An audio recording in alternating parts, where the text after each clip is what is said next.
میرے اندر روحانیت کتنی بڑی ہے. فرمایا پھر 12,000 آیا ہے تو 2-4 بچیاں پھر گئی ہیں. مجھے نہیں پتا میں اندر سے راضی کتنا ہوں. میں تیری نوکری کرتا رہوں گا, پتہ نہیں اللہ کتنی بیٹیوں کو بیاہ دے گا. اتنا رویا وہ عیسائی کے پیروں میں بیٹھ گیا, کہنے لگا بابا میں نے تیری مخالفت کی ہے پر تیرے قریب آ کے پتہ چلا ہے تو بہت اونچے اخلاق کا مالک ہے, اور اگر تیرا یہ مقام ہے تو تجھے اخلاق سکھانے والے محمد عربی کی شان کتنی ہوگی. ظالم کی بولیے جاتے نہیں لوگ جھوٹے گواہ بن کے. وکیل صاحب کو نہیں پتا ہوتا کہ یہ بندہ مجرم ہے جو میرے پاس آیا, کیا مجرموں کے وکیل نہیں ہوتے؟ بولے تو اس کو پتا نہیں ہوتا وکیل صاحب کو کہ یہ صاحب مجرم ہے, میرے پاس مقدمہ لے کے آئے.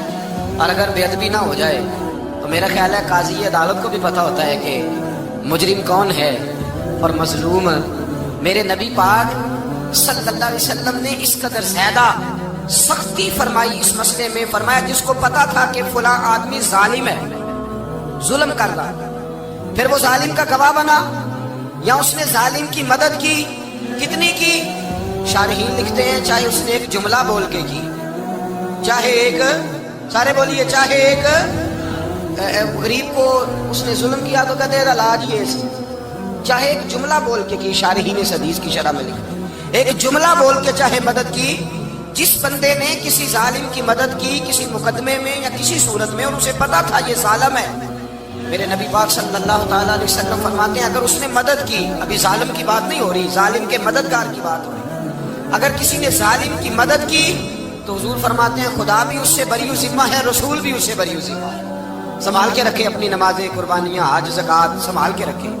اگر ظالموں کا مددگار ہے, الیکشن آ لینے دے, آپ کو نظر آ جائے گا کون کون ظالموں کا مددگار ہے, نظر آ جائے. اپنی جیب سے لوگ پیسے دے کے ظالموں کی مدد کریں گے, ان کے فلیکس چھپوائیں گے, بورڈ لگوائیں گے, جیبوں سے پیسے دیں گے.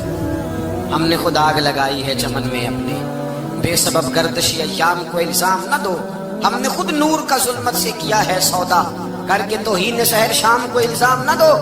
ظالموں کے مددگار میدان میں آ گئے, یہ چھوٹا لفظ نہیں. میرے حبیب پاک صلی اللہ علیہ وسلم نے فرمایا جو ظالم کا مددگار ہے سن لے, جو سجن کے ساتھ کچہری جاتا ہے وہ یاد رکھے, جو دوست کا گواہ بنتا ہے وہ یاد رکھے, جو کہتا ہے میں مانگی گیا تھا, مجھے بلایا گیا تھا قبضہ چھڑانے کے لیے کسی غریب بیوہ کی جائیداد پہ, کب وہ سن لے تو مدد کر کے نہیں آیا, تو خدا کے ذمے سے نکل گیا ہے. رسول پاک نے فرمایا تیرا میرا تعلق ختم ہو گیا, تو ظالم کا مددگار ہو گیا. پھر تو کہتا میں بے چین ہوں, میں بے قرار ہوں, میں آزمائش کا شکار ہوں. پلٹ کے دیکھ تو صحیح تیرا گناہ کتنا بڑا ہے. میرے نبی پاک صلی اللہ علیہ وسلم کا ایک اور فرمان سننے, ابن ماجہ ابو داؤد میں موجود ہے. اس حدیث کو آپ نے یاد کر لینا, کر لیں گے انشاءاللہ, سارے کہیے انشاءاللہ کر لیں گے یاد. حضور صلی اللہ علیہ وسلم نے فرمایا اگر تو ظالم کی مدد کرے گا نا, یہ لفظ دل کی تختی پہ لکھ لینا, یہ مکافات عمل ہے, مکافات عمل دنیا, ادھر کرو گے تو ادھر بھرو گے. فرمایا اگر تو کسی ظالم کی مدد کرے گا, سن لے حضور کا فرمان ہے, اگر تو ابن ماجہ ابو داؤد سیاہ میں موجود ہے, فرمایا اگر تو کسی ظالم کی مدد کرے گا تو رب تعالیٰ مرنے سے پہلے تیرے اوپر بھی ظالم کو مسلط کر دے گا. تیرے اوپر بھی ایک دفعہ ظلم ضرور ہوگا اگر تو ظالم کی, وہ کسی صورت میں بھی ہو سکتا ہے, کسی صورت میں تیرا بیٹا ہی اٹھ کے ظلم کر دے گا, تو الجھ جائے گا, کسی نہ کسی جگہ تیرے لیے تباہی کا سامان ہوگا, تیرے اوپر ظلم ہوگا, اس لیے کہ تو ظالموں کا مددگار ہے. چاہیے یہ تھا کہ تو مظلوم کی مدد کرتا, انسانی ایمانی یقین کا فریضہ سر انجام دیتا, تو ظالموں کا مددگار ہو گیا. ٹٹول کے دیکھ لیں, رزلٹ نکال کے دیکھ لیں, ہمارے زمانے میں ظالموں کے مددگار زیادہ ہیں. اتنی لمبی زبانیں نکال کے ظالموں کی مدد کرتے ہیں. بڑے بڑے کالم نویس اللہ نے انہیں قدرت دی لکھنے کی, تو اپنا قلم ظالموں کی مدد میں خرچ کرتے ہیں. وہ لوگ جن کو اللہ تبارک و تعالیٰ نے قدرت دی, ہمت دی, طاقت دی, کچھ لوگ ان کے حلقہ احباب میں وہ اپنے لوگوں کو استعمال کر کے ظالموں کی مدد کرتے ہیں, ظالموں کی مدد کرتے ہیں. میرے نبی کریم سید عالم نور مجسم صلی اللہ علیہ وسلم نے فرمایا اگر تو نے ظالم کی مدد کی تو جب تک تو توبہ نہیں کرے گا رب تجھ سے ناراض ہی رہے گا. اللہ تجھ سے, او بھائی جس سے رب بھی ناراض ہو گیا, نہ کھانا نہ پینا نہ سونا نہ جاگنا نہ نیند, پھر تیری ہر چیز تیرے لیے آزمائش ہو جائے گی, پھر تیرا سایہ بھی تیرے لیے خوف کا سامان بنے گا, پھر زندگی جیتی جاگتی لاش بن جائے گی, تو اپنے کندھوں پر اپنی میت اٹھائے پھرے گا جب تو ظالم کا مددگار ہوگا. اور نبی پاک صلی اللہ علیہ وسلم نے فرمایا ظالموں کا مددگار بھی ظالم ہوتا ہے, ظالموں کا مددگار بھی, سارے بولے ظالموں کا مددگار بھی نہیں، کو نہیں، آپ سارے نہیں بول، ایک دفعہ بولیں، ظالموں کا مددگار بھی، پکی بات ہے، ظالموں کا مددگار بھی اللہ، جس کا یارانہ ہو، جس کا دوستانہ ہو، جو کہے میں نے نا اس کو اوکھے ویلے کے لیے ظالم کو یاد رکھا ہوا ہے، کبھی مشکل پر رکھے نہیں ہوئے لوگوں نے ظالم دوست، کہتے میں نے رکھے ہوئے ہیں، بلکہ ہمارے دیہات میں تو کہتے ہیں میں نے بازو بنائے ہوئے ہیں۔ کس کو بازو بنا لیا؟ ظالم بھی کبھی بازو ہوتا ہے، جو ظلم کی تلوار لیے میدان میں کھڑا ہے۔ قارون، حامان، فرعون، نمرود کا حال نہیں لوگوں نے دیکھا؟ اپنے زمانے میں آپ نے کتنے لوگ نہیں دیکھے جن کے سائے سے، آواز سے لوگ کانپتے تھے؟ پھر پولیس کی گاڑیوں میں وہ اس طرح مردہ پڑے کہ دنیا نے تماشا دیکھا ان کا۔ یہ رنگ ہم نے دیکھے نہیں اپنے آنکھوں سے۔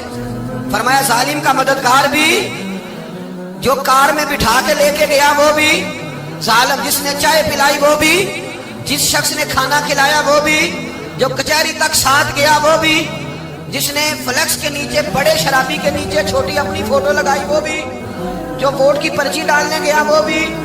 کہہ دینا باہر نکل کے کہ حضرت صاحب نے سیاسی تقریر کی ہے، کہہ دینا، پر بات تو سچی ہے نا۔ خو کرے ہم تو سے تھوڑا سا گلا بھی سن لے، خو کرے ہم تو سے تھوڑا سا بھی گلا۔ امام مالک کے پاس ایک بندہ آیا، اس نے کہا حضور میں درزی ہوں، ایک ظالم بادشاہ مجھ سے کپڑے سلواتا ہے، میں تو ظالموں کا مددگار نہیں نا۔ ایک ظالم بادشاہ مجھ سے، حضور میں تو مددگار نہیں نا ظالموں کا۔ جو فرمایا ظالموں کا مددگار بھی ظالم ہوتا ہے، تو کپڑے لے کے آتا ہے، میں سی کے دے دیتا ہوں، ذمہ داری نہیں سمجھے۔ ایک آدمی دکاندار ہے، اس سے کوئی بندہ چیز خریدنے آئے گا تو تھوڑی کہے گا میں نے نہیں دینی، تو دے گا۔ کوئی بندہ اگر کسی شخص سے کوئی کام کہتا ہے جو اس کی فیلڈ ہے، اس کا شعبہ ہے، اس کا معاش کا وہ سلسلہ ہے، کہتے ہیں یا رسول اللہ صلی اللہ علیہ وسلم ظالموں کا مددگار بھی ظالم، حضور نے فرما دیا۔ تو امام مالک سے بندے نے مسئلہ پوچھا، دل کی تختی پہ لکھنے والی باتیں ہیں، کہا حضور میں درزی ہوں، ظالم کپڑے سلواتے ہیں، میں تو مددگار نہیں نا۔ امام صاحب کہنے لگے نہیں، مددگار تو وہ ہوگا جو تجھے سوئی دھاگا فراہم کرے گا، تو تو پورے کپڑے سی کے دیتا ہے، تو تو خود بہت بڑا ظالم ہے، تو پورے سوٹ سی کے دیتا ہے، تو تو بہت بڑا ظالم خود ہے۔ مددگار تو وہ ہوگا جو تجھے دھاگا دے گا، جو تجھے بٹن دے گا، جو تجھے نلکی دے گا۔ جو ظالم سے اتنی نفرت ظلم کر کے بندہ ہے، یہاں تو ہمارے زمانے میں ہیرو بن جاتے ہیں لوگ، ظالم ہیرو ہے، لوگ اس سے ڈرتے پھرتے ہیں، گھومتے پھرتے ہیں، اور بہت سارے کم مزاج لوگ اس کے پیچھے ہاتھ باندھ کے پھرتے ہیں۔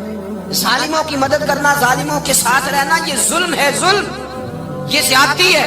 میرے نبی پاک صلی اللہ تعالی علیہ وآلہ وسلم نے ارشاد فرمایا، یاد رکھو رب فرماتا ہے میں مظلوم کی مدد ضرور کروں گا، چاہے جلدی کروں چاہے دیر سے کروں، میں مظلوم کی مدد۔ اور حضور صلی اللہ علیہ وسلم نے فرمایا ہے، حضرت معاذ بن جبل کہتے ہیں حضور نے مجھے یمن کا گورنر بنایا، جب میں جانے لگا نا تو حضور نے بڑی نصیحت دیکھی، بخاری میں موجود ہے، فرماتے ہیں جب میں پلٹنے لگا تو میرے رسول نے فرمایا معاذ ایک منٹ ٹھہر جا، ایک بات میری یاد رکھنا، اس کو نہ بھولنا۔ کہا حضور کیا؟ فرمایا دیکھنا کسی پہ ظلم نہ کر بیٹھنا، کہیں تجھ سے زیادتی نہ ہو جائے۔ محبوبہ پھر حضور نے فرمایا سن میرے معاذ، میں تجھے گورنر بنا رہا ہوں، زیادتی نہ کر بیٹھنا۔ یا رسول اللہ صلی اللہ علیہ وسلم کیا ہوتا ہے؟ تو میرے کریم نے فرمایا جب مظلوم دعا کے لیے ہاتھ اٹھاتا ہے تو عرش کا مالک کہتا ہے فرشتوں پیچھے ہٹ جاؤ، عرش کا مالک کہتا ہے فرشتوں پیچھے ہٹ جاؤ، دروازے کھول دو۔ فرمایا مظلوم اور رب کے درمیان شے حائل کوئی نہیں ہوتا۔ مولا رومی رحمۃ اللہ علیہ فرماتے ایک دن نا شیر نے، کہتے شیر نے ایک دن نا ریچھ کو ساتھ لے لیا اور ساتھ لے لیا لومڑی کو، اس نے کہا اور شکار کرنے چلے، چلو جی، تو شیر کی مہربانی ذات لے لیا ہے، حالانکہ اس کو کسی کی مدد کی ضرورت ہے، وہ تو بادشاہ ہے، بادشاہ سلامت نے ساتھ لے لیا، شکار کیا 3 چیزوں کا، ایک شکار کیا خرگوش، ایک ہرن، ایک گائے۔ اب وہ شکار کر کے واپس آئے تو جو ریچھ تھا نا ذرا اکڑ اکڑ کے چلنے لگا کہ بادشاہ کے ساتھ میں بھی تھا، یعنی شکار میں میرا بھی حصہ، اور شیر بھی سمجھ گیا بات کو کہ اس کا دماغ خراب ہو رہا ہے، حالانکہ میں نے تو ویسے ہی ساتھ لیا۔ وہ ریچھ صاحب بھی نا تگڑے ہو گئے، انہوں نے کہا ہو میں ساتھ ہی تھا کہ اب بادشاہ نے تو ویسے ساتھ لیا تھا کہ چلو 2-4 آدمی مل کے۔ تو وہ پیر بارش شاہ صاحب رحمۃ اللہ تعالیٰ علیہ سے کسی نے کہا کہ آپ کے جو شیخ ہیں، آپ کے مرشد ہیں، آپ کو بلا بلا کے مشورے لیتے ہیں، کام لیتے ہیں، تو آپ تو بڑے خوش نصیب ہیں۔ تو انہوں نے کہا ہیر ہس بولے تے وہ مہربانی، ورنہ رانجھے تے لاڈ ہی لڑاونے نے۔ انہوں نے کہا ٹھیک ہے اگر اس نے مہربانی کر دی ہے تو اس میں میرا نہیں، ان کی نظر شفقت ہے، ہیر ہس بولے تے وہ وہ مہربانی, انہوں نے مہربانی فرمائی ہے تو بڑی کرم نوازی ہے, ورنہ من آنم کے من دانم, جو میں ہوں اس کا مجھے پتا تو ہے ہی نا, تو میں اس میں اپنے آپ کو اتنا بڑا نہیں سمجھ. اس نے نا شیر نے بھانپ لیا, اس نے کہا کہ اس کے ذہن کے اندر بات آ رہی ہے کہ شاید میں کو بلا ہوں, تبھی تو مجھے اسپیشل بادشاہ نے کہا کہ چل میرے ساتھ شکار کرنے میں, ہے کوئی میرے اندر بات. اللہ اکبر. اس نے نا آ گئے, بیٹھ گئے. اس نے کہا اس سے بادشاہ نے کہ کیا کرنا ہے, اب شکار تو ہو گیا ہے. تو اس کے اندر تو سودا سمایا ہوا تھا نا. اس نے کہا جی کرنا کیا ہے, بانٹ کے کھانا چاہیے, بانٹ کے کھانا چاہیے. اس کو بڑا غصہ آیا.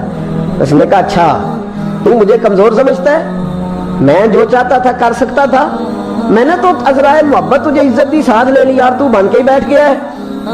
اس نے کہا اچھا بانٹ کے کھانا چاہیے. کہا بالکل. کہا چلو بانٹو, پھر کیسے بانٹنا ہے. ہرن کا اور بکرے کا گوشت ایک جیسا ہوتا ہے, بلکہ ہرن کا زیادہ مہنگا ہوتا ہے, لذیذ ہوتا ہے. اب اس نے تقسیم کیسی کی دی, اس نے چلاکی کرنی چاہیے.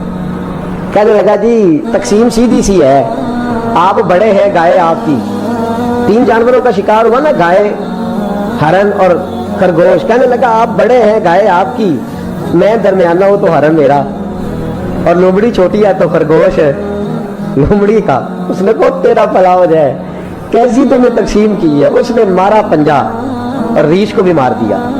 اس نے کہا تو عجیب آدمی ہے بھائی, تجھے تو ذرا موقع دیا ہے تو تو نے ہاتھ ہی وہاں ڈال لیا ہے جہاں بالکل تیرا بنتا ہی نہیں تھا. اللہ اکبر. اس نے کہا اچھا مر گیا. اب لومڑی بھی سنبھل کے بیٹھ گئی. لومڑی ذرا تیز ہے, چلاک ہے.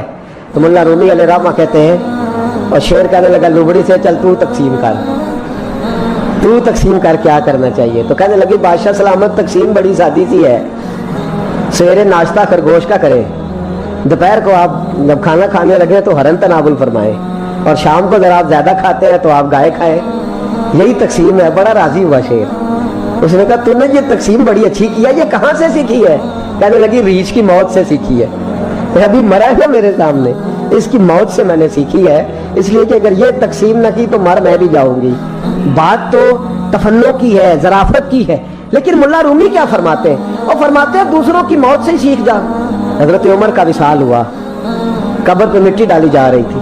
حضرت ابو درداء نے نا یہ مٹی پکڑی ہوئی ہے, تو ایک ایک چلو کر کے مٹی ڈالتے ہیں نا, پہلے 3 چلو ڈالتے ہیں کہ چلو ہمارا بھی اس نیکی میں حصہ ہو جائے. تو مٹی ڈالنے کے لیے نا مٹی پکڑی ہوئی تھی, توجہ ہے آپ کی میری بات پر. تو اس مٹی کو لے کر کے جا رہے تھے حضرت ابو درداء.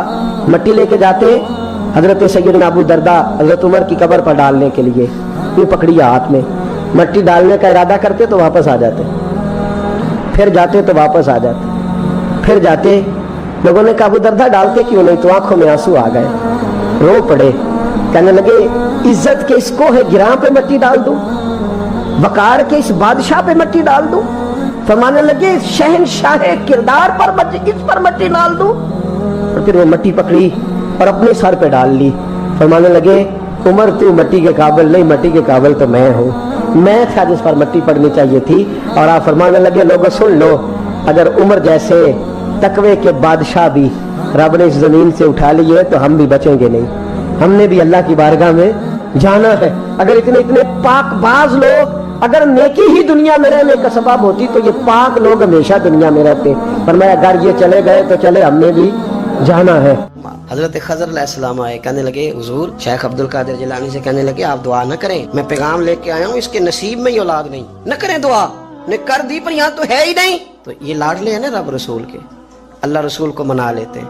تو غوث پاک کہنے لگے اچھا نہیں اس کے نصیب میں دعا, چلو ٹھیک ہے, اولاد کوئی نہیں, کوئی نہیں. پھر ہاتھ اٹھائے, کہ اللہ تجھے پتا تھا نا کہ یہ میری طرف آ رہی ہے, اور اللہ تجھے علم تھا نا میرے دروازے تک آ گئی ہے, اور مالک تجھے پتا تھا نا دعا کا کہے گی اور میں دعا کروں گا, تو جانتا تھا نا. اچھا میں سمجھ گیا. اب یہ لوگوں سے جا کے کہے گی میں عبد القادر تک بھی ہوا یوں, پر میرا کام نہیں بنا, ملا کچھ نہیں, یہ کہے اور 2 آنسو شیخ عبد القادر جیلانی. غوث پاک اللہ اچھا ٹھیک ہے, یہ کہے گی نا میں ہوا یوں, ٹھیک ہے کوئی عرض نہیں. لفظ کہے حضور غوث پاک نے, تو جناب خضر وہیں کھڑے کھڑے کہنے لگے عبد القادر تیرے بھی قربان جاؤں, اور تیرے رب کے تیرے ساتھ پیار کے بھی قربان جاؤں. رب فرماتا ہے بولیے کتنے بیٹے چاہیے بی بی کو, آپ کیجئے بات. تو غوث پاک فرمانے لگے چونکہ میرے گھر آئی ہے تو رب سے فرمائے 7 بیٹے تو عطا کر دینا.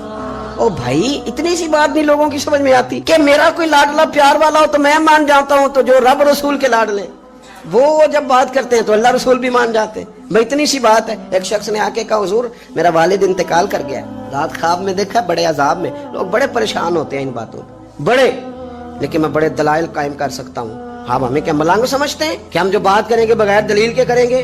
بیٹھ کے لوگ کہانیاں سنا رہے ہیں کہ جناب غوث پاک ایسے کر سکتے تھے, یہ کیسے ہو سکتا ہے. تو جو کہانی تم سنا رہی ہو تو کافر بھی سنا رہا ہے. وہ کہتا ہے اگر تمہارا رب سارا کچھ کر سکتا ہے معاذ اللہ تو پھر اسے کہو فلانا کام کرے. اس کا کیا جواب ہے تمہارے پاس؟ بڑی بڑی عجیب لوگ کہانیاں کرتے ہیں اور شرم نہیں آتی اللہ والوں کے بارے میں, اتنی کچی اور غلیظ زبان استعمال کرتے ہیں. اور مجھے کہنے والوں پر اتنا شکوہ نہیں جتنا سننے والوں میں شکوہ. ایسے لوگوں کو سنتے ہو جو توہین کرتے ہیں رب کریم کے بندوں کی. سنو, حضور غوث پاک سے آ کے کہا حضور میں نے رات خواب میں اپنے والد کو دیکھا عذاب میں بڑی تکلیف میں ہوں, میرے ابا کے لیے دعا کر دیں. تو غوث اعظم فرمانے لگے وہ یہاں کبھی آیا تھا, بیٹھا تھا. حدیث ہے صحیح بخاری میں, صحیح مسلم میں, کہ ذکر والوں کی مجلس میں بیٹھنے والا بدبخت نہیں رہتا, اللہ اسے سعید بخت کر دیا کرتا ہے. یہ حدیث ہے بخاری مسلم میں حدیث. اب تم حدیث ماننے سے بھی انکار کرو گے؟ جو اللہ والوں کی محفل میں آئے بدبخت ہو تو رب سعید بخت کر دیتا ہے, بخاری مسلم ہے. جو ذکر والوں کے ساتھ بیٹھے تو رحمت اسے گھیر لیتی ہے. اس نے کہا حضور میرے والد آئے ہیں آپ کی محفل میں. تو غوث پاک نے بچھا لیا مجھلا, کہا مالک تیرے محبوب کا فرمان ہے نا کہ جو ذکر کی محفل میں بیٹھے انہیں رحمت گھیر لیتی ہے, ان پر سکینہ نازل ہوتا ہے. وہ بدبخت ہوں تو سعید بخت ہو جاتے ہیں. تو اللہ پھر بندہ نمازی کرنا, وہ ہمارے ساتھ بیٹھا کرتے تھے. مہربانی فرمانا, کرم نوازی فرما. وہ شخص کہتا ہے میں رات کو جا کے سویا تو خواب میں ابا ملے جنت کا لباس پہنا ہوا ہے, اور میرے والد کہنے لگے پتر سارے کام چھوڑ دینا, عبد القادر جیلانی کا دروازہ نہ چھوڑنا, خبردار غوث پاک کا دروازہ نہ چھوڑنا. ہمیں ملنگ نہ سمجھو. آپ کیا سمجھتے ہیں کہ ہم ایسے کو ملنگ تلنگ لوگ ہیں جس کے مرضی پیچھے لگ جائیں گے؟ ہم تو بڑے سیانے لوگ ہیں, ہم تو بڑی جلدی کسی بندے کو تسلیم ہی نہیں کرتے. ہر بندہ اپنے ابا کا نام اپنے نام کے ساتھ لگاتا ہے. ہم نے زندگی قادری لکھ کے گزار دی ہے ساری. آپ کیا سمجھتے ہیں کچے پکے لوگ ہیں؟ اور صرف یہاں نہیں, وصیت لکھ کے رکھی ہے مریں گے بھی تو قبر پہ پہلے لفظ قادری لکھنا, اس لیے کہ خدا کے فضل سے ہم پر ہے سایہ غوث اعظم کا, اور ہمیں دونوں جہاں میں ہے سہارا. اور بڑی تحقیق کے ساتھ اور بڑی ریسرچ کے ساتھ اور بڑے سیانے بن کے. لیکن جس دن کا مان لیا ہے پھر بالکل ہی مان لیا ہے, پھر بالکل ہی مان لیا. آپ یقین کریں مجھے مزہ آتا ہے جب مجھے کوئی کہتا ہے قادری صاحب, بڑا مزہ آتا ہے, بڑا سرور آتا ہے. کوئی میرے نام سے نہیں نہ پکارتا, اس کا بنا کے پکارتا ہے. کوئی اس کا بنا کے پکارتا ہے, کوئی اس کا کہہ کے پکارتا ہے تو ذرا چسکا آتا ہے, یعنی اس میں سرور آتا ہے, اس میں ذرا کیف آتا ہے. حضور غوث پاک آپ کی نسبت بڑی شان والی, آپ کا مقام بڑا. حضرت مولانا جمیل الرحمان قادری اعلیٰ حضرت کے مرید ہیں, وہ فرمایا کرتے تھے خدا کے فضل سے ہم پر ہے سایہ غوث, ہمیں دونوں جہاں میں ہے سہارا. اور قادری کہتے ہیں غوث پاک سے پیار کرنے والے کو جو بھی پیار کرے وہی قادری ہے. تو خدا کے فضل سے ہم پر ہے سایہ, ہمیں دونوں جہاں میں ہے سہارا. خدا دے گا منادی حشر میں یہ قادریوں کو, کہاں ہے قادری کر لے نظارہ غوث اعظم, کہاں ہے قادری کر لے نظارہ. اور پھر فرماتے ہیں جمیل قادری 100 جاں سے ہو قربان مرشد پر. اپنے شیخ کی بات کرتے ہیں, جمیل قادری 100 جاں سے ہو قربان مرشد پر, بنایا جس نے مجھ جیسے کو بندہ غوث اعظم کا. یہ غوث اعظم واحد صوفیاء کی جماعت میں امام ہستی ہیں کہ کوئی کسی بھی سلسلے سے تعلق رکھے, وہ نقشبندی ہے, وہ چشتی ہے, وہ سہروردی ہے, آج آپ کو سارے 11ویں دیتے نظر آئیں گے.